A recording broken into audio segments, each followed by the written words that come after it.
ஓம் சாந்தி 11/12/2025.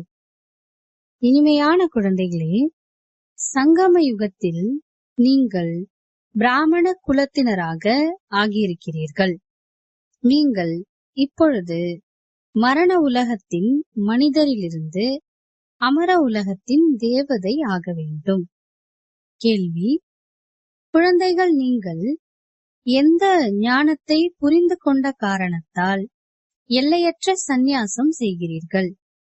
பதில்: உங்களுக்கு டிராமாவின் மிக சரியான ஞானம் உள்ளது.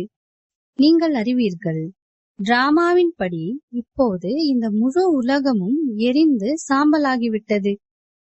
இப்போது இந்த உலகம் ஒரு பைசா அளவிற்கு கூட மதிப்பற்றதாக ஆகிவிட்டது. நாம் மதிப்பு மிக்கவர்களாக ஆக வேண்டும். இதில் என்னென்ன நடைபெறுகிறதோ அது அப்படியே கல்பத்திற்கு பிறகு திரும்பவும் நடைபெறும். அதனால் நீங்கள் இந்த முழு உலகில் இருந்து எல்லையற்ற சந்நியாசம் மேற்கொண்டிருக்கிறீர்கள். பாடல்: வரப்போகின்ற நாளைய உலகின் சித்திரம் நீங்கள். ஓம் சாந்தி. குழந்தைகள், பாடலின் வரியை கேட்டீர்கள். வரப்போவது அமர உலகம். அமர உலகம் மற்றும் மரண உலகத்தின் இடையில் உள்ள இது புருஷோத்தம சங்கமயுகம். இப்போது பாபா சங்கமயுகத்தில் பாடம் கற்றுத் தருகிறார். அதனால் ஆத்மா அபிமானி ஆகி அமர்ந்திருங்கள் என்று குழந்தைகளுக்கு சொல்கிறார். இதை நிச்சயம் செய்ய வேண்டும். நமக்கு எல்லையற்ற தந்தை படிப்பு சொல்லித் தருகிறார். நமது நோக்கம், குறிக்கோள் இதுதான். லக்ஷ்மி நாராயணனாக அல்லது மரண உலகத்தின் மனிதரிலிருந்து அமர உலகத்தின் தேவதையாக ஆக வேண்டும். இப்படிப்பட்ட படிப்பையோ ஒருபோதும் காதுகளால் கேட்டதில்லை. மேலும் குழந்தைகளே, நீங்கள் ஆத்மா அபிமானியாக ஆகி அமர்ந்திருங்கள் என்று யாராவது சொல்வதை பார்த்ததும் இல்லை.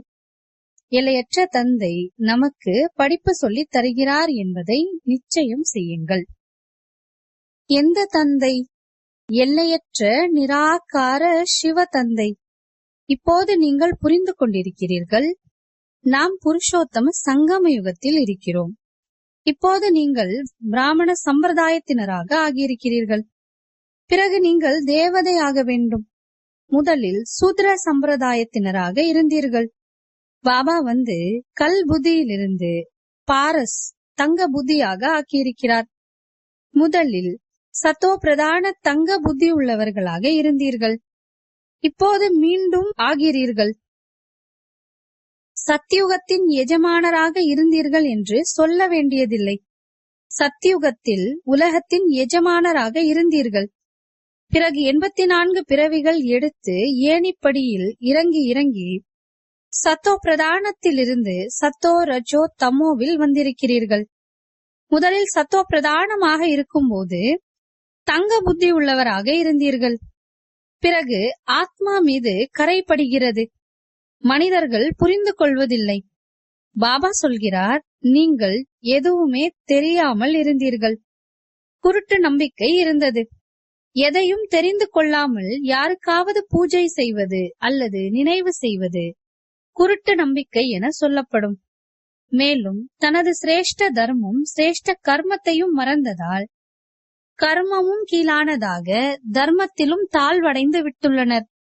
பாரதவாசிகள் இச்சமயம் தெய்வீக தர்மத்திலும் கீழானவராக ஆகியுள்ளனர். பாபா புரிய வைக்கிறார், நீங்கள் இல்லற தர்மத்தினர். அதே தேவதைகள் இப்போது அப்பவித்திரமாக ஆகிவிட்டதால் தேவி தேவதா என சொல்லிக் கொள்ள முடியவில்லை. அதனால் பெயரை மாற்றி இந்து என வைத்துள்ளனர். இதுவும் டிராமாவின் திட்டப்படி நடைபெறுகின்றது. அனைவரும் ஒரு தந்தையை தான் அழைக்கின்றனர். ஹே பதீத பாவனா, வாருங்கள் என்று. அந்த ஒரே இறை தந்தை தான் பிறப்பு இறப்பு இல்லாதவராக உள்ளார். பெயர் வடிவத்திற்கு அப்பாற்பட்ட பொருள் உள்ளது என்பதெல்லாம் கிடையாது. ஆத்மாவின் அல்லது பரமாத்மாவின் ரூபம் மிகவும் சூட்சமமானது.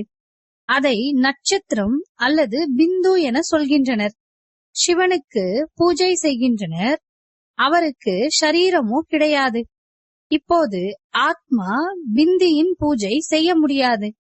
அதனால் அவரை பெரிய உருவமாக செய்கின்றனர். பூஜை செய்வதற்காக சிவனுக்கு பூஜை செய்வதாக நினைக்கின்றனர். ஆனால் அவரது வடிவம் என்ன என்பதை அவர்கள் அறிந்திருக்கவில்லை. இந்த அனைத்து விஷயங்களையும் பாபா இந்த சமயம்தான் வந்து புரிய வைக்கின்றார். பாபா சொல்கிறார், நீங்கள் உங்களுடைய பிறவிகள் பற்றி அறிய மாட்டீர்கள். 84 லட்சம் பிறவிகள் என்று பொய் சொல்லிவிட்டனர். இப்போது பாபா குழந்தைகளாகிய உங்களுக்கு வந்து புரிய வைக்கிறார். இப்போது நீங்கள் பிராமணர் ஆகியிருக்கிறீர்கள். பிறகு தேவதை ஆக வேண்டும். கலியுக மனிதர்கள் சூத்திரர்கள். பிராமணர்களாகிய உங்களுடைய நோக்கம், குறிக்கோள் மனிதனிலிருந்து தேவதை ஆக வேண்டும் என்பது. இந்த மரண உலகம் பதீத்த, தூய்மையற்ற உலகமாக உள்ளது. புது உலகம் இந்த தேவி தேவதைகள் ராஜ்யம் செய்கிற உலகமாக இருந்தது. இவர்களுக்கு ஒரே ராஜ்யம் இருந்தது. இவர்கள் முழு உலகத்திற்கும் எஜமானர்களாக இருந்தனர். இப்போதோ தமோ பிரதான உலகம்.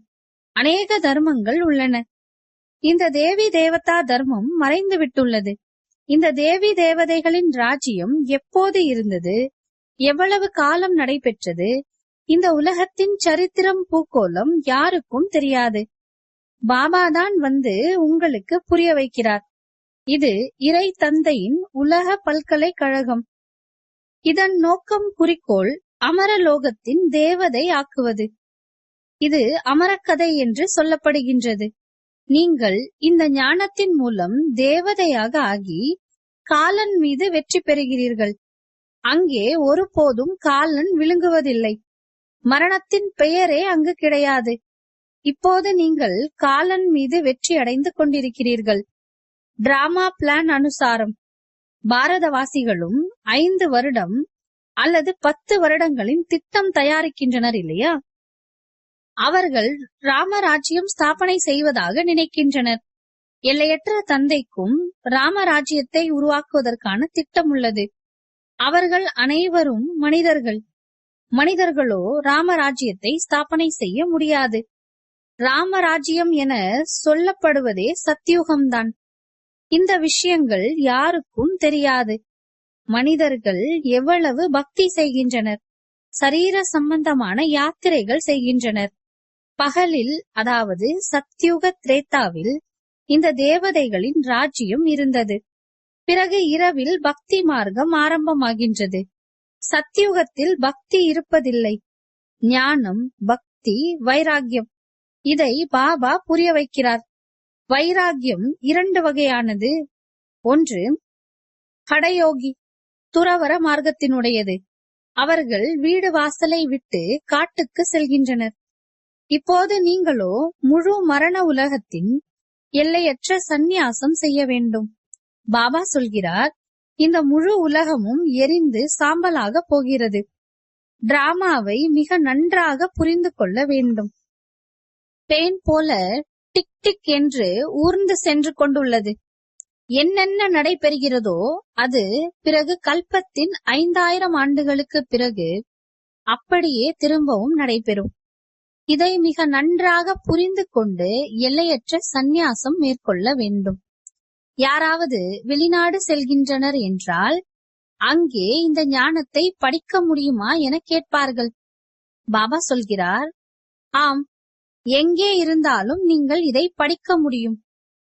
இதில் முதலில் 7 நாள் கோர்ஸ் எடுத்துக்கொள்ள வேண்டும். மிகவும் சுலபம். ஆத்மா இதை புரிந்து கொண்டால் போதும்.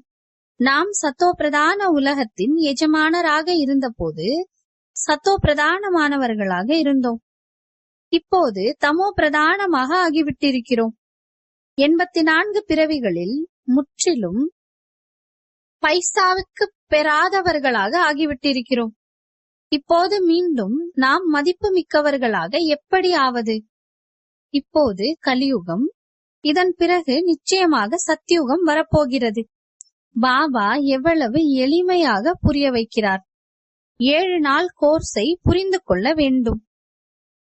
எப்படி நாம் சத்தோ பிரதானத்தில் இருந்து தமோ பிரதானம் ஆனோம், காம சிதையில் அமர்ந்து தமோ பிரதானம் ஆகியுள்ளோம். இப்போது மீண்டும் ஞான சிதையில் அமர்ந்து சத்தோ பிரதானமாக ஆக வேண்டும். உலகத்தின் சரித்திரம் பூகோளம் திரும்பவும் அதே போல நடைபெறும். சக்கரம் சுற்றிக்கொண்டே உள்ளது இல்லையா? இப்போது சங்கம யுகம், இதன் பிறகு சத்யுகம் வரும். இப்போது நாம் கலியுக விகாரிகளாக ஆகிவிட்டோம். இதிலிருந்து பிறகு சத்யுக நிர்விகாரியாக எப்படி ஆவது? அதற்காக பாபா வழி சொல்கிறார். எங்களிடம் எந்த ஒரு நற்குணமும் இல்லை என சொல்லி அவரை அழைக்கவும் செய்கின்றனர். இப்போது எங்களை அப்படிப்பட்ட குணவானாக ஆக்குங்கள் என சொல்கின்றனர். யார் கல்பத்திற்கு முன்பு ஆகியிருந்தார்களோ அவர்கள்தான் மீண்டும் ஆக வேண்டும். பாபா புரிய வைக்கிறார். முதலிலோ தன்னை ஆத்மா என புரிந்து கொள்ளுங்கள். ஆத்மாதான் ஒரு சரீரம் விட்டு வேறொன்றை எடுக்கிறது. இப்போது நீங்கள் ஆத்மா அபிமானியாக ஆக வேண்டும். இப்போதுதான் ஆத்மா அபிமானி ஆவதற்கான கல்வி உங்களுக்கு கிடைக்கின்றது. எப்போதுமே ஆத்மா அபிமானி நிலையில் நீங்கள் இருப்பீர்கள் என்பதெல்லாம் கிடையாது. சத்யுகத்திலோ ஷரீரத்திற்கு பெயர் உள்ளது. லக்ஷ்மி நாராயணரின் பெயரில்தான் அனைத்து செயல்பாடுகளும் அங்கே நடைபெறுகின்றன. இப்போது சங்கமயுகம், இதில் பாபா வந்து புரிய வைக்கிறார். நீங்கள் ஆத்மா அஷரீரியாக வந்தீர்கள், அஷரீரியாகவே செல்ல வேண்டும். தன்னை ஆத்மா என உணர்ந்து பாபாவை நினைவு செய்யுங்கள். இது ஆன்மீக யாத்திரை. ஆத்மா தன்னுடைய ஆன்மீக தந்தையை நினைவு செய்கின்றது. பாபாவை நினைவு செய்வதன் மூலம்தான் பாவங்கள் பஸ்பமாகும். இது யோக அக்னி என சொல்லப்படுகின்றது. நினைவோ நீங்கள் எங்கே இருந்தாலும் செய்ய முடியும். 7 நாளில் புரிய வைக்க வேண்டியுள்ளது. இந்த சிருஷ்டி சக்கரம் எப்படி சுற்றுகிறது, நாம் எப்படி ஏணிப்படியில் இறங்கி வருகிறோம். இப்போது பிறகு இந்த ஒரே பிறவியில் உயரும் கலை நிகழ்கின்றது. வெளிநாடுகளில் குழந்தைகள் உள்ளனர், அங்கேயும் கூட முரளி செல்கின்றது. இது பாடசாலை அல்லவா? உண்மையில் இது இறை தந்தையின் பல்கலைக்கழகம். கீதையினுடையதுதான் ராஜயோகம். ஆனால் ஸ்ரீ கிருஷ்ணரை பகவான் என சொல்ல முடியாது. பிரம்மா விஷ்ணு சங்கரரும் கூட தேவதை என சொல்லப்படுகின்றனர். இப்போது நீங்கள் புருஷார்த்தம் செய்து நீங்களே பிறகு தேவதையாக ஆகிறீர்கள். பிரஜாபிதா பிரம்மா நிச்சயமாக இங்கேதான் இருப்பார் இல்லையா? பிரஜாபிதாவோ மனிதர் தான் இல்லையா? பிரஜைகள் நிச்சயமாக இங்கேதான் படைக்கப்படுகின்றனர். ஹம்சோ என்பதன் அர்த்தத்தை பாபா மிக எளிமையான ரீதியில் புரிய வைத்துள்ளார்.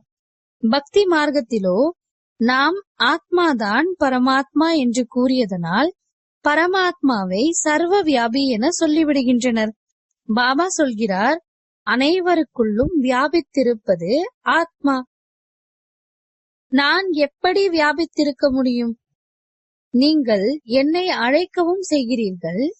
ஹே பதீத்த பாவனரே, வாருங்கள், எங்களை பாவனமாக ஆக்குங்கள் என்று. நிராகார ஆத்மாக்கள் அனைவரும் வந்து அவரவரது சரீரத்தை எடுத்துக் கொள்கின்றனர். ஒவ்வொருவரும் அகால மூரத், ஆத்மாவின் ஆசனம். இது ஆசனம் என்றும் சொல்லலாம், ரதம் என்றும் சொல்லலாம். தந்தைக்கோ ரதம் கிடையாது. அவர் நிராகார் என்றுதான் பாடப்படுகிறார். அவருக்கு சூட்சும சரீரமும் கிடையாது, ஸ்தூல சரீரமும் கிடையாது. நிராகாரர் தாமே எப்போது ரதத்தில் அமர்கிறாரோ அப்போதுதான் பேச முடியும். ரதம் இல்லாமல் தூய்மையற்றவர்களை தூய்மையாக எப்படி ஆக்குவார்? பாபா சொல்கிறார், நான் நிராகார், வந்து இந்த சரீரத்தை கடனாக பெற்றுக்கொள்கிறேன். தற்காலிகமாக கடனாக பெற்றுக்கொண்டுள்ளேன். இவர் பாக்யசாலி ரதம் என சொல்லப்படுகின்றார். பாபாதான் சிருஷ்டியின் முதல் இடைக்கடை பற்றி சொல்லி குழந்தைகளாகிய உங்களை திரிகாலதர்ஷியாக ஆக்குகிறார். வேறு எந்த ஒரு மனிதரும் இந்த ஞானத்தை அறிந்து கொள்ள முடியாது. இச்சமயம் அனைவரும் நாஸ்திகர்கள். பாபா வந்து ஆஸ்திகராக ஆக்குகிறார். படைப்பவர் மற்றும் படைப்பு பற்றிய ரகசியத்தை பாபா உங்களுக்கு சொல்லி இருக்கிறார். இப்போது உங்களை தவிர வேறு யாரும் புரிய வைக்க முடியாது. நீங்கள்தான் இந்த ஞானத்தினால் இவ்வளவு உயர்ந்த பதவியை பெறுகிறீர்கள். இந்த ஞானம் இப்போதுதான் பிராமணர்களாகிய உங்களுக்கு கிடைக்கின்றது. பாபா சங்கம யுகத்தில்தான் வந்து இந்த ஞானத்தை தருகிறார். சத்கதி அளிப்பவர் ஒரு பாபா மட்டுமே. மனிதருக்கு சத்கதி அளிக்க முடியாது. அவர்கள் எல்லாம் பக்தி மார்க்கத்தின் குரு ஆவர். சத்குரு என்பவர் ஒருவர்தான். அவருக்கு ஆஹா சத்குரு ஆஹா என்று சொல்லப்படுகின்றது. இது பாடசாலை என்றும் சொல்லப்படும். இதனுடைய நோக்கம், குறிக்கோள் நரனிலிருந்து நாராயணனாக ஆவதாகும். அவை அனைத்தும் பக்தி மார்க்கத்தின் கதைகள். கீதை மூலமாகவும் எந்த ஒரு பிராப்தியும் கிடைப்பதில்லை.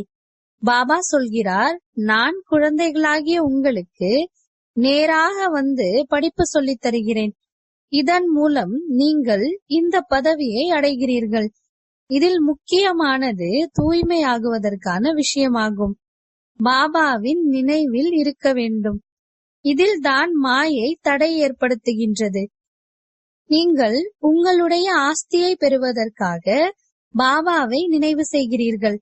இந்த ஞானம் அனைத்து குழந்தைகளிடமும் செல்கிறது. ஒருபோதும் முரளியை தவறவிடக் கூடாது. முரளியை தவறவிட்டால் ஆப்சண்ட் ஆகிவிட்டீர்கள் என்றாகிறது. முரளியினால் எங்கே அமர்ந்திருந்தாலும் புத்துணர்ச்சி பெற்றுக்கொண்டே இருப்பீர்கள். ஸ்ரீமத் படி நடக்க வேண்டும். வெளியில் எங்கு சென்றாலும் கூட தூய்மையாக இருக்க வேண்டும் என்று பாபா புரிய வைக்கிறார். வைஷ்ணவர் ஆக இருக்க வேண்டும். வைஷ்ணவர்களும் 2 விதமாக உள்ளனர். வைஷ்ணவர் வல்லபாச்சாரியாகவும் உள்ளனர். ஆனால் விகாரத்தில் செல்பவர்களும் உள்ளனர். பவித்திரமோ கிடையாது. நீங்கள் பவித்திரமாகி விஷ்ணு வம்சத்தினராக ஆகிறீர்கள். அங்கே நீங்கள் வைஷ்ணவராக இருப்பீர்கள். விகாரத்தில் செல்ல மாட்டீர்கள். அது அமரலோகம், இது மரணலோகம். இங்கு விகாரத்தில் செல்கின்றனர். இப்போது நீங்கள் விஷ்ணுபுரி செல்கிறீர்கள். அங்கே விகாரம் இருப்பதில்லை. அது நிர்விகாரி உலகம். யோக பலத்தால் நீங்கள் உலகத்தின் ராஜ பதவியை பெறுகிறீர்கள். அவர்கள் இருவரும் தங்களுக்குள் சண்டையிட்டுக் கொள்கின்றனர். வெண்ணெய் இடையில் உங்களுக்கு கிடைக்கின்றது. நீங்கள் உங்களுடைய ராஜதானியை ஸ்தாபனை செய்து கொண்டிருக்கிறீர்கள். அனைவருக்கும் இதே செய்தியை கொடுக்க வேண்டும். சின்ன குழந்தைகளுக்கும் உரிமை உள்ளது. சிவபாபாவின் குழந்தைகள் இல்லையா? ஆக அனைவருக்கும் உரிமை உள்ளது. தன்னை ஆத்மா என உணர வேண்டும் என்று அனைவருக்கும் சொல்ல வேண்டும். தாய் தந்தைக்கு ஞானம் இருக்குமானால் குழந்தைகளுக்கும் கற்றுத் தருவார்கள். சிவபாபாவை நினைவு செய்யுங்கள் என்று. சிவபாபாவை தவிர வேறு யாரும் கிடையாது. ஒருவருடைய நினைவினால்தான் தமோ பிரதானத்திலிருந்து சத்தோ பிரதானமாக ஆகிவிடுவீர்கள். படிப்பில் மிக நன்றாக இருக்க வேண்டும்.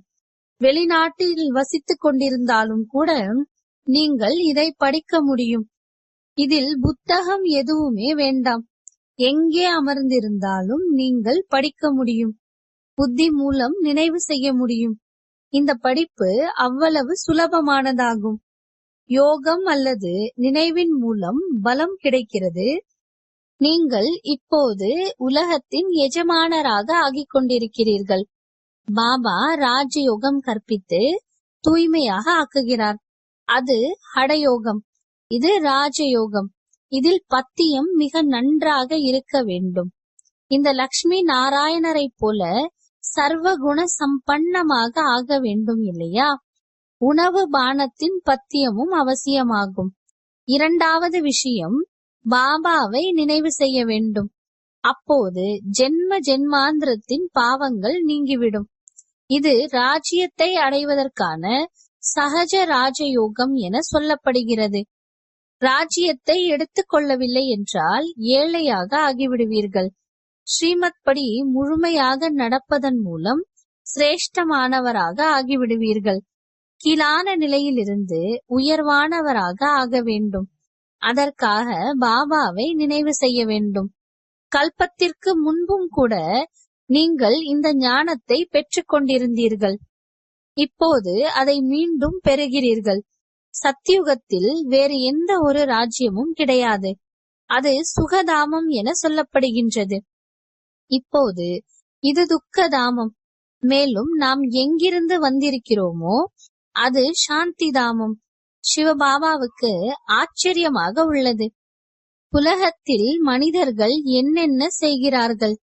குழந்தைகள் குறைவாக பிறக்க வேண்டும் என்பதற்காகவும் என்னவெல்லாம் கஷ்டப்படுகின்றனர். இதுவோ பாபாவின் காரியம்தான் என்பதை அவர்கள் புரிந்து கொள்வதில்லை. பாபா ஒரு தர்மத்தின் ஸ்தாபனை செய்து உடனடியாக மற்ற அனைத்து தர்மங்களையும் விநாசம் செய்விக்கிறார். அந்த மனிதர்கள் பிறப்பு சதவிகிதத்தை குறைப்பதற்காக எவ்வளவு மருந்துகள் முதலானவற்றை உருவாக்குகின்றனர். பாபாவிடமோ ஒரே ஒரு மருந்துதான் உள்ளது. ஒரு தர்மத்தின் ஸ்தாபனை ஆகப் போகிறது. அந்த மாதிரி சமயம் வரப்போகிறது. அனைவரும் சொல்வார்கள், இவர்களோ தூய்மையாகி விட்டனர். பிறகு மருந்து முதலானவற்றிற்கு அவசியம் என்ன உள்ளது? உங்களுக்கு பாபா அப்படிப்பட்ட மருந்து தந்துள்ளார், மன்மனாபவ என்ற மருந்து. அதன் மூலம் நீங்கள் 21 பிறவிகளுக்கு தூய்மையாகி விடுகிறீர்கள். நல்லது. இனிமையிலும் இனிமையான தேடி கண்டெடுக்கப்பட்ட செல்லமான குழந்தைகளுக்கு தாயும் தந்தையுமான பாப் தாதாவின் அன்பு நினைவுகள் மற்றும் காலை வணக்கம். ஆன்மீக குழந்தைகளுக்கு ஆன்மீக தந்தையின் நமஸ்காரம். ஆன்மீக தந்தைக்கு ஆன்மீக குழந்தைகளின் அன்பு நினைவுகள் மற்றும் நமஸ்காரம். தாரணைக்கான முக்கிய சாரம்: தூய்மையாக ஆகி உண்மையான வைஷ்ணவர் ஆக வேண்டும். உணவு பானத்திலும் முழுமையாக பத்தியத்தை கடைபிடிக்க வேண்டும். சிரேஷ்டமானவராக ஆவதற்கு ஸ்ரீமத் படி அவசியம் நடக்க வேண்டும். முரளி மூலம் தன்னை புத்துணர்ச்சி உள்ளவராக ஆக்கிக் கொள்ள வேண்டும். எங்கே இருந்தாலும் சத்தோ பிரதானமாகுவதற்கான புருஷார்த்தம் செய்ய வேண்டும். முரளியை ஒரு நாள் கூட தவறவிடக் கூடாது. வரதானம்: ஸ்வ கல்யாணம், அதாவது தனக்கான நன்மை என்ற நேரடி ஆதாரத்தின் மூலமாக விஸ்வ கல்யாண், உலகத்திற்கான நன்மை என்ற சேவையில் சதா வெற்றி மூர்த்தி ஆகுங்கள்.